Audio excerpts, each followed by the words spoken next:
Les règles de YouTube ont changé. Un pouce bleu ne vous coûte rien et me permet d'être bien référencé. Merci à tous d'y penser à chaque fois que vous regardez mes vidéos.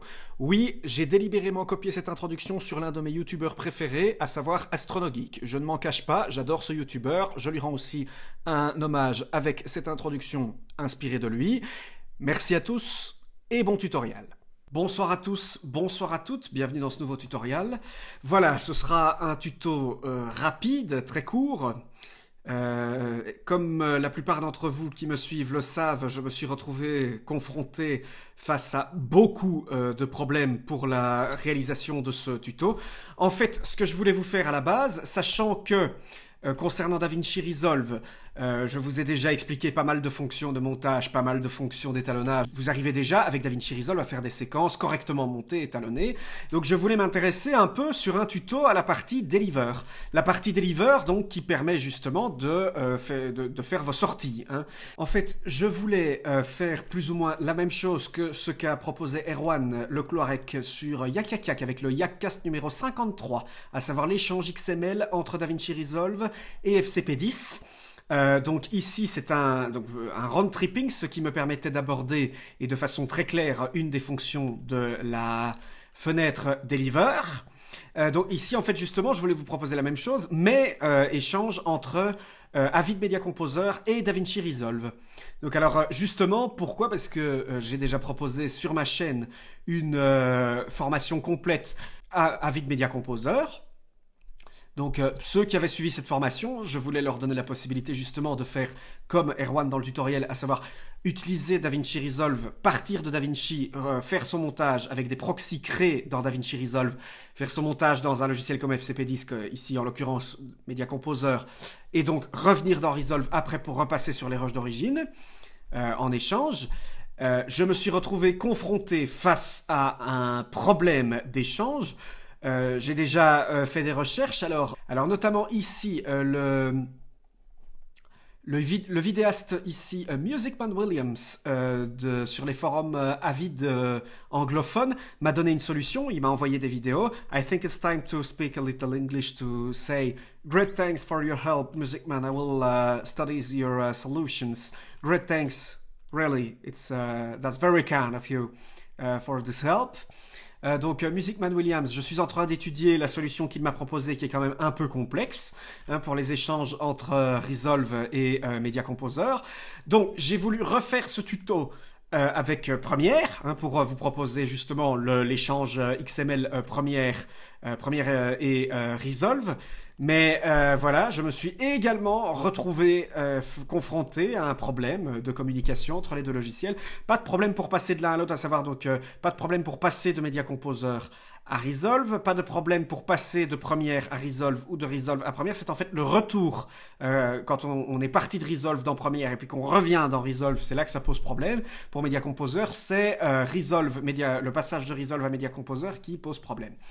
Voilà, donc histoire de ne quand même pas laisser la chaîne vide et sans tuto. Pendant ce temps-là, je vais quand même vous proposer un tuto un peu simple, hein, de base, pour vous présenter la page Deliver dans DaVinci Resolve. Et nous allons revenir sur un montage sur lequel j'ai travaillé pendant le week-end, qui est sur YouTube, lien en description, à savoir le trailer du week-end d'impro que j'ai monté pour avec des différents clips venant de YouTube pour mon cercle d'impro. Nous avons un week-end qui est organisé, donc ce week-end, j'ai donc fait le teaser du week-end.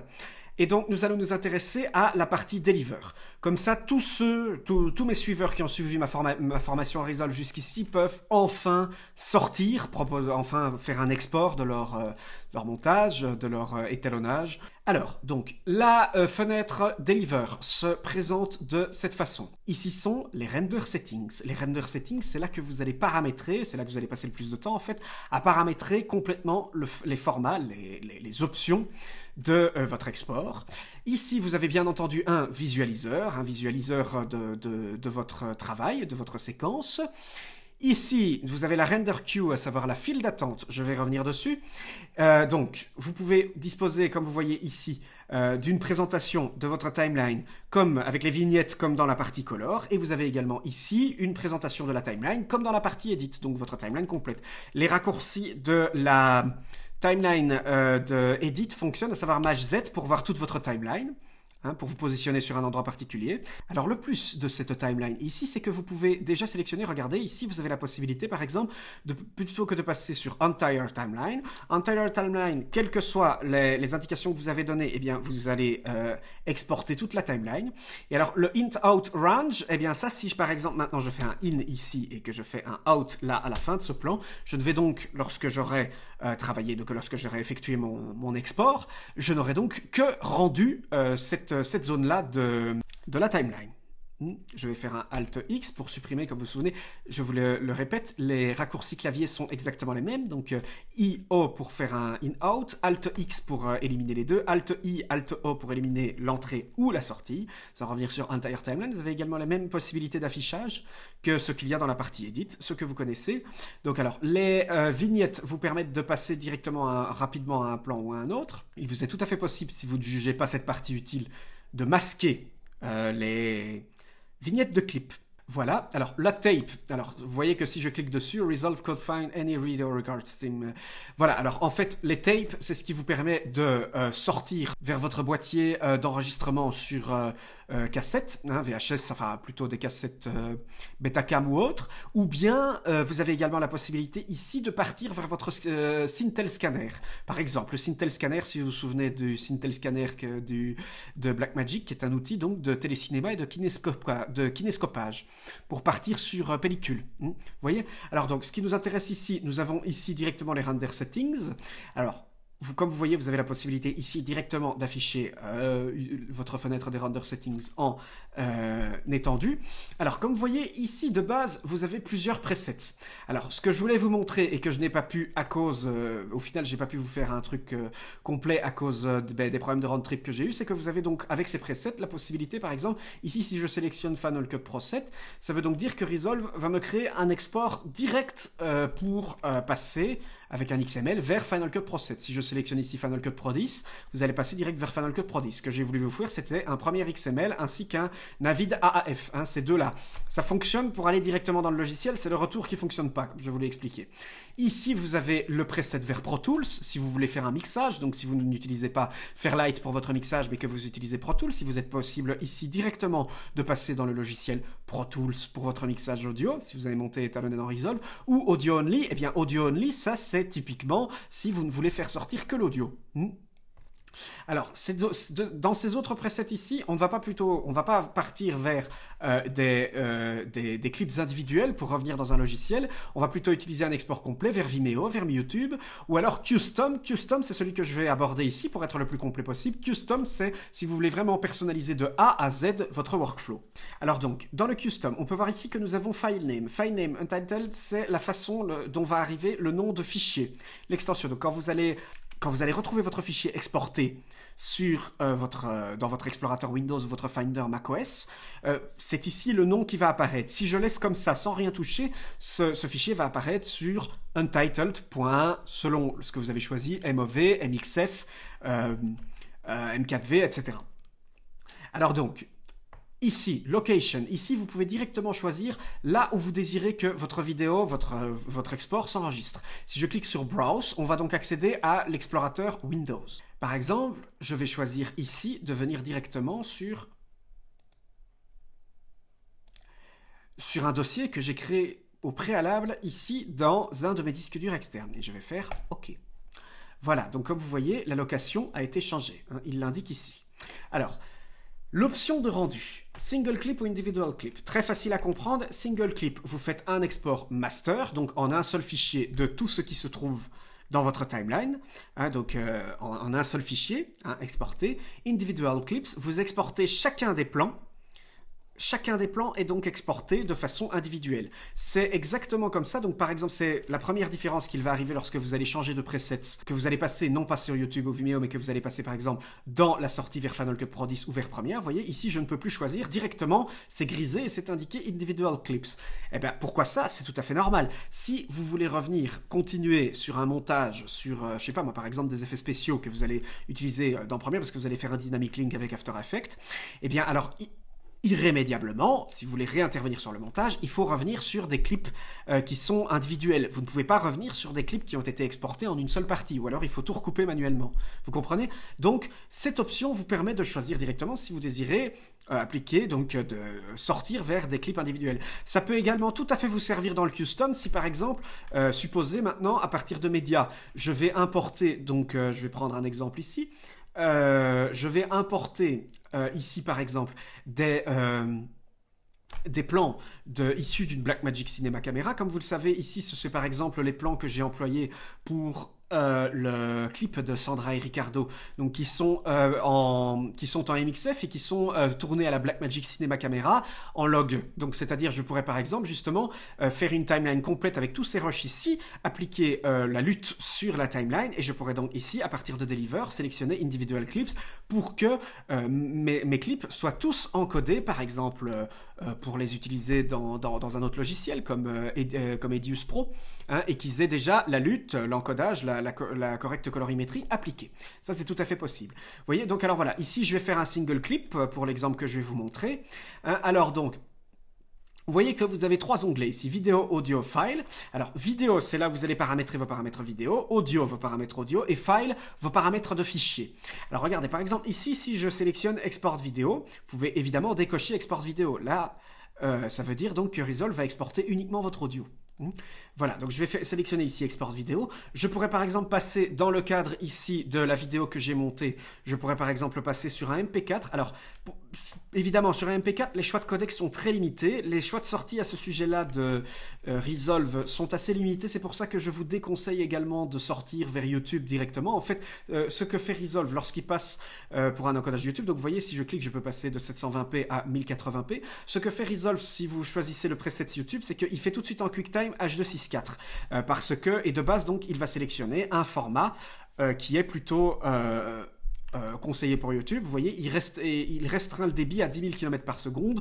10 000 km par seconde, donc c'est un débit qui va être convenable par rapport à une vidéo 1080p, mais qui va rester donc en constant bitrate suffisamment compressé pour qu'il n'y ait pas trop d'informations. Il va tout de suite passer évidemment en H264 pour que la compression soit le plus élevée possible. Nous n'avons pas encore ici de H265 qui est pris en charge dans DaVinci Resolve. J'espère d'ailleurs que ce sera présent d'ici les prochaines mises à jour. Alors donc je vais revenir sur le custom pour vous montrer. Donc de base en QuickTime vous avez déjà beaucoup plus de choix que le H264, ce qui est tout à fait normal parce que le container, quand vous sortez en MP4, ce container est par défaut utilisé en fait en diffusion, et donc du coup de base on ne certifie, les opérateurs ne certifient qu'une sortie avec des codecs de diffusion comme le H264. Ici si vous utilisez un QuickTime, ça veut dire que votre vidéo ne va pas arriver en point avec l'extension, le container .mp4, mais en .mov de QuickTime. Le MOV il est déjà utilisé par beaucoup plus d'usage, notamment en post-production. On peut par exemple encoder dans du MOV de l'Apple ProRes pour utiliser sous Final Cut Pro, hein, par exemple. Alors comme vous voyez ici, ce que Resolve propose, ce qui est assez inédit, c'est la possibilité d'utiliser le Grace Valley HQ. Le Grace Valley, c'est un codec qui a été fait par Grace Valley, les créateurs d'Edius Pro. Voilà par exemple ce que vous pouvez faire si vous voulez revenir vers Edius Pro, parce que de base, ouais, vous pouvez faire aussi l'export Premiere, hein. Vous pouvez très bien faire l'export Premiere, c'est juste que Edius Pro prend en charge les XML de Premiere et de Final Cut, c'est juste que par défaut, il n'y a pas de preset qui a été fait dans DaVinci Resolve. Encore une fois, ce qui est dommage, car Edius est certainement l'un des meilleurs logiciels de montage dont on peut disposer sous Windows, j'insiste là-dessus. Alors donc, vous avez la possibilité en MOV d'intégrer du DNxHR, du DNxHD. Les DNxHR, DNxHD, je vous en ai déjà parlé, ce sont les codecs faits par Avid. Vous avez également la possibilité, Resolve gère le GoPro Cineform, qui est fait par GoPro. Assez intéressant, notamment justement si vous faites un flux vers Adobe, parce que ce codec en fait est un peu l'évolution du MJPEG Stand. je vais encore faire un tuto où je vais trop blablater, je vais m'arrêter là. Sorry, je remarque juste, il est peut-être temps que je vous fasse des tutos, en fait, des podcasts sur la technologie vidéo. Comme vous voyez, il y a beaucoup à dire, des différences entre les différents codecs. De base, je vous recommande aussi éviter le non compressé, surtout le non compressé 10 bits. Si vous ne voulez pas avoir des fichiers, parce que je vous le dis tout de suite, le non compressé, si on part en 1080p 50, le 1080p normal, c'est 2,97 gigabits seconde. Ça vous fait à peu près 370 mégas par seconde dans votre fichier. Imaginez si vous avez un fichier d'à peine 1 minute. Vous dépassez déjà, faites 370 x 60. Je vous déconseille très fortement d'utiliser le non compressé, sauf si vous utilisez des serveurs, du stockage en cluster, etc. Voilà, donc, je remarque aussi qu'il y en a beaucoup qui confondent. J'en profite pour dire ce mot-là. Il y a beaucoup de gens qui confondent encore container, format, codec. L'utilisation de format est très abusive. Notamment, même encore dans les logiciels professionnels, on utilise de façon très abusive le terme format. J'ai lu par exemple encore sur YouTube qu'il y en a qui croient que le MXF c'est de meilleure qualité que le MP4. Je vous le dis tout de suite, le MP4 ou le MXF ça n'influe absolument pas sur votre qualité. C'est un container, pas un codec. Ce qui influe sur la qualité, sur la taille par rapport à la qualité, c'est le codec, pas le container. Voilà, donc c'est quand même important de le préciser. Donc voilà, il faudra vraiment que je vous fasse des podcasts à ce sujet pour détailler un peu tout ce qui est technologie vidéo, les codecs, etc. C'est un peu compliqué, ça peut paraître un peu touffu de base, mais je vous jure que ça c'est vraiment passionnant. C'est un domaine de la vidéo qui est absolument vraiment passionnant à étudier. Donc je vais revenir ici sur le QuickTime et je vais précisément sortir en DNX HD 1080p 220 bits. C'est l'un des codecs de base si vous voulez monter sur Avid. Donc voilà, ça c'est typiquement l'un des codecs qui fonctionnera parfaitement sous Media Composer. Donc c'est l'exemple que je veux vous donner ici. Alors donc le framerate, comme vous voyez, vous avez certaines limitations. Pourquoi est-ce que ici par exemple, je n'ai pas le choix que de choisir 25 ou de 29,97, etc. et que je n'ai que le choix. C'est une raison, en fait c'est un peu compliqué, mais c'est une raison en fait de cohérence par rapport au codec, à la technologie employée et au framerate de votre projet. Parce que je vous rappelle que votre projet ici, voilà, vous voyez, de base, mon projet est en 24p. Voilà, ce projet donc, tant qu'il y a une timeline, alors évidemment, Resolve travaille beaucoup avec le framerate, je vous l'ai montré notamment avec les clips attributes. Donc de base, la fréquence de base est le 24, si je veux rester dans le même. Et donc par rapport à ce que vous allez proposer comme format, vous n'allez disposer que de certains framerates compatibles. Bon, voilà, c'est un peu compliqué de vous expliquer tout. Alors, Network Optimization, je vous déconseille, ne vous préoccupez pas de cette option, c'est très spécifique comme option, vraiment très spécifique. Honnêtement, je ne vais pas l'aborder ici. Alors, si on regarde un peu sur les Advanced Settings, on peut voir déjà ici que vous avez un Pixel Aspect Ratio. Alors, le ratio de pixels, normalement, quand vous êtes en HD, Full HD, donc, ou en 1080p ou en 1080i ou en 720p, vos pixels sont carrés. Ici, il propose juste l'option CinemaScope, à savoir si vous utilisez si vous voulez sortir, par exemple, vers une sortie cinéma et qui utilise donc une salle très large. Là, à ce moment-là, on peut utiliser en 2.35, c'est le principe du scope. Là, à ce moment-là, on va utiliser donc des pixels rectangulaires pour que l'image soit beaucoup plus large. Vous voyez, avec le même nom. Donc là, on pourra sortir en cinémascope. Alors, les data levels, ça, en fait, vous pouvez rester en auto, ça ne va pas, encore une fois, l'utilisation est très spécifique, ça dépend de ce que vous faites comme sortie, vers quel mode de diffusion. Il faut savoir, évidemment, si vous allez réétalonner, vous allez utiliser un projecteur sur 12 bits, etc. Et donc, si les vidéo levels peuvent être en vidéo, c'est-à-dire en broadcast safe, si vous allez utiliser les standards de diffusion, ou si vous pouvez être en full, c'est-à-dire on va comprendre tous les niveaux vidéo sans rogner sur la couleur pour que vous puissiez profiter dans votre station d'étalonnage ou sur votre projecteur 12 bits par exemple, etc. Voilà, donc ici encore une fois, utilisation très spécifique. Les data burning, je ne vais pas l'aborder ici, c'est pour en fait incruster des informations comme par exemple un timecode sur votre vidéo, ça peut être pratique. Alors, voilà, ces deux options-ci dont je voulais vous parler, à utiliser avec la plus grande prudence. Ça peut être utile, je vous le dis tout de suite, ça peut être utile, notamment si vous utilisez énormément, par exemple, je sais pas moi, il y a plus de 30 couches vidéo pour faire votre effet ici dans Resolve, que vous avez importé, venu de Fusion, etc.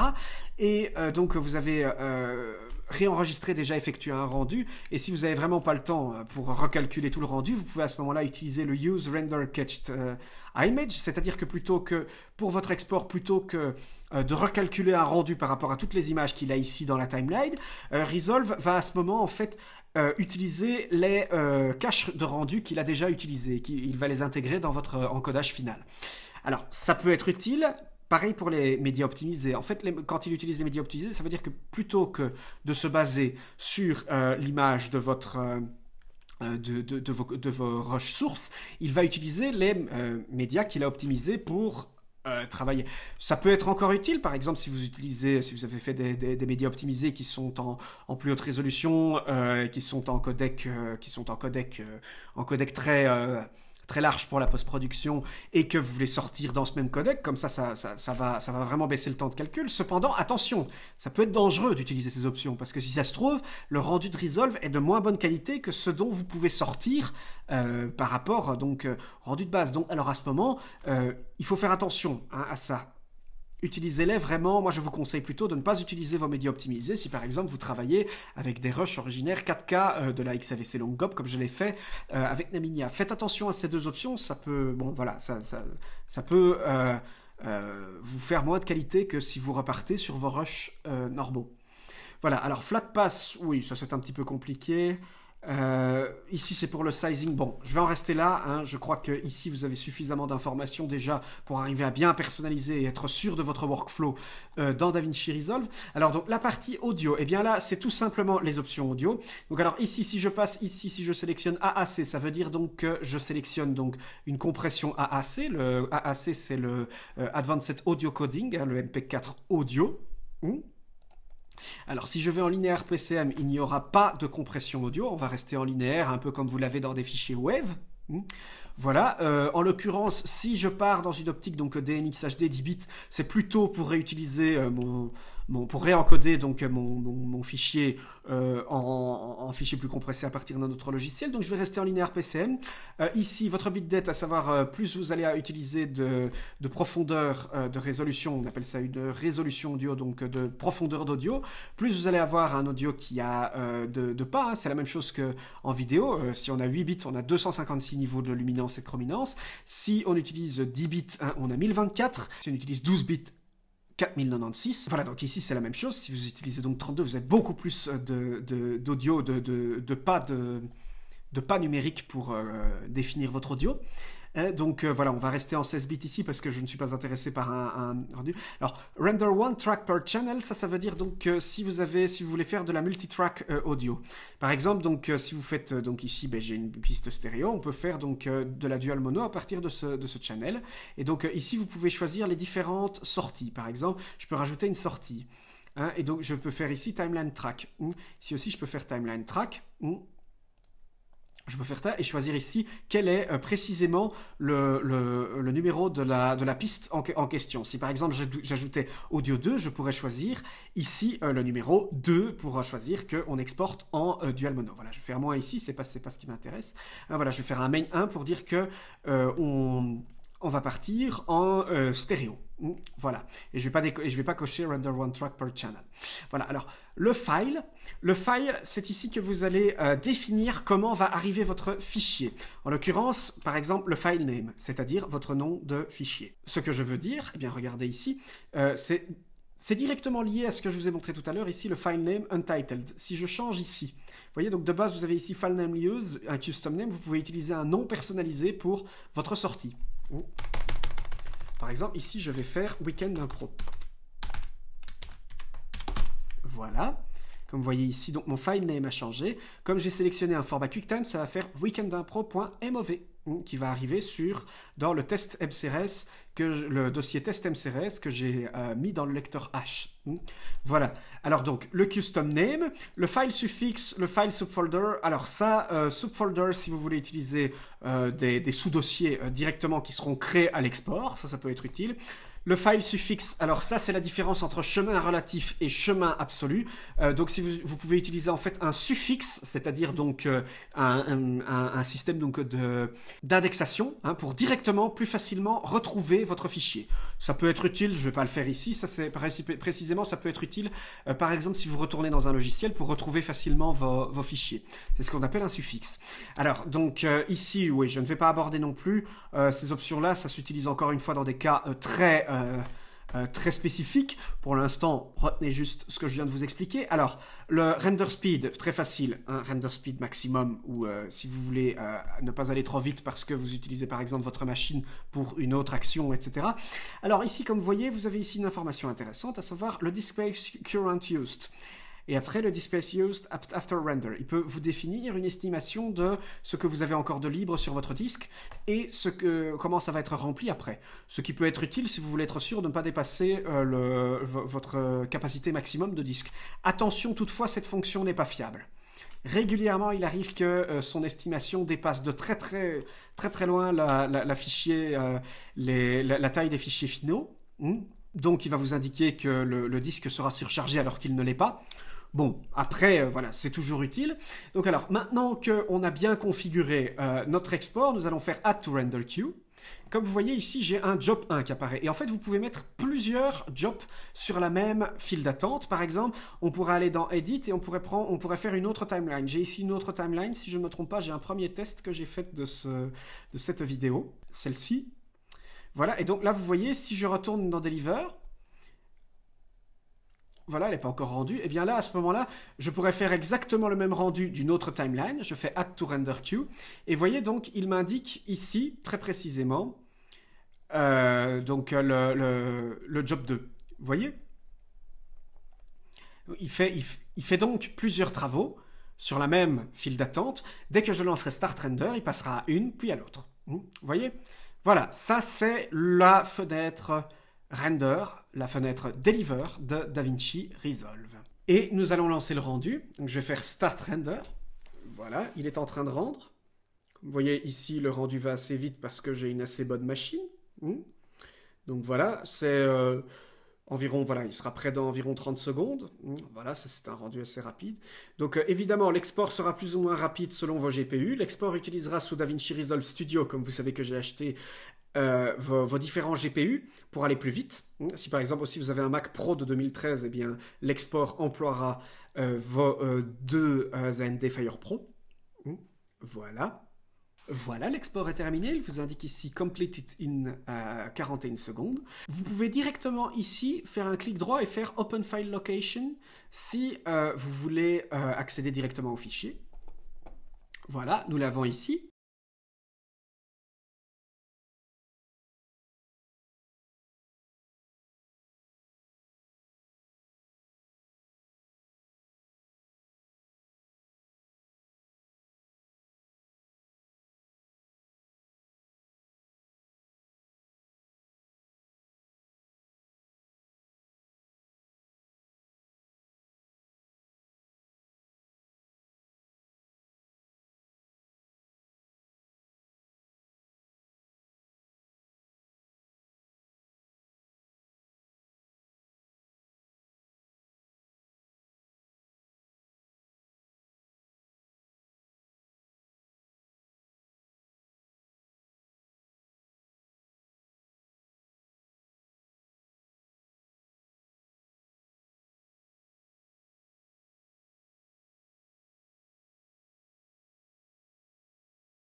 On va faire des duos d'impro pour le week-end.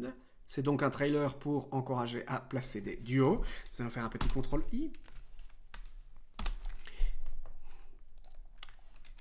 Comme vous voyez, nous sommes bien arrivés en DNxHD. Nous sommes en 1920 par 1080, nous avons bien un débit d'image de 24 en 422 YQV. Nous sommes bel et bien sortis en 10 bits, nous avons bien un PCM linéaire, hein, en stéréo, avec un échantillonnage de 16 bits. Voilà. Voilà qui est fait. Et voilà donc, comme vous voyez, on a bien un Weekend d'un Pro.mov qui est apparu. Voilà, hein, j'espère que ce tuto vous a plu. Merci à tous de m'avoir suivi. Encore une fois, n'hésitez pas à vous abonner. N'oubliez pas les pouces bleus. J'espère pouvoir vous proposer bientôt de nouveaux tutos plus étoffés. Merci encore et je vous dis à très bientôt sur Corvans Prod.